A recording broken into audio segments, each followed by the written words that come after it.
There's this moment in our lives where we feel worthless. And oftentimes, the thing that entertains us the most is the same thing that creates the greatest disappointment sa atin. What am I saying? Hi, I'm Jonas Ranas and this is Banig, where we invite people to come to God just as they are. A few days ago, I was watching yung mga videos ng ibang tao and I was very excited. Wow, ang ganda nito, ang ganda niyan. The one thing na na-realize ko is sometimes the thing that entertains us is the same thing that distracts us from our goal. Nandun, I was watching them first and then I was looking, wow, ang ganda nito, ang ganda nung kanila, I want to do this. Pero alam niyo yun, there's a certain point na kailangan when you are inspired, you start and continue. There's this point in our lives na when we are really inspired, we should start and move. Kasi when we don't, bumababa yung excitement level at nagiging na siyang envy, nagiging na siyang jealousy, at later on yun ay nagka-crush sa atin.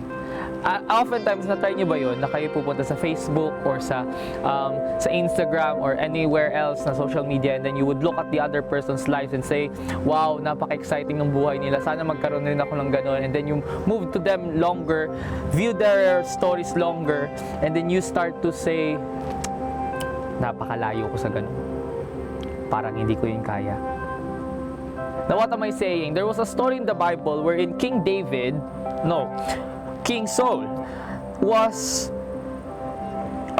challenged by the Philistine na send to us your champion. During that time, most of the people thought their champion was Saul.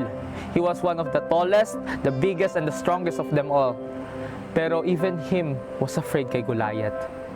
And for 40 days, sabi doon sa Bible, Goliath was ranting out and telling them how weak they are, na mga weak ang mga Israelites. And no one stood up for them. And most of them just listened. Wow, grabe si Goliath, no? Patay tayo dyan, ang laki niyan. We're dead. Yun nasa idea nila. But not David. When he was hearing everything, he was tasked by his father to bring the food to his brothers. At nung time na yon, napadaan lang si David. But you know, during that same time, nung napadaan si David, what happened was, sabi niya, sino ba yung maingay na yan? Why is he saying this to Israel and to our God? And what David said was, sige, ako ang pupunta doon. You see, it doesn't matter how big or how small you are when you start. What matters is you start. Because when you start, dun, yun yung nagde-determine what happens. It is not what you know that determines what happens. It's what you do with what you know. Now, friend, is there something in your life na you know you have to act on? Is there a relationship na dapat mong gawin?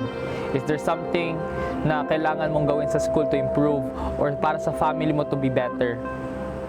Friend, start now. Dreams are just plans not yet executed. So if you want to reach your dream, it's better to start now. Start now while you still have time.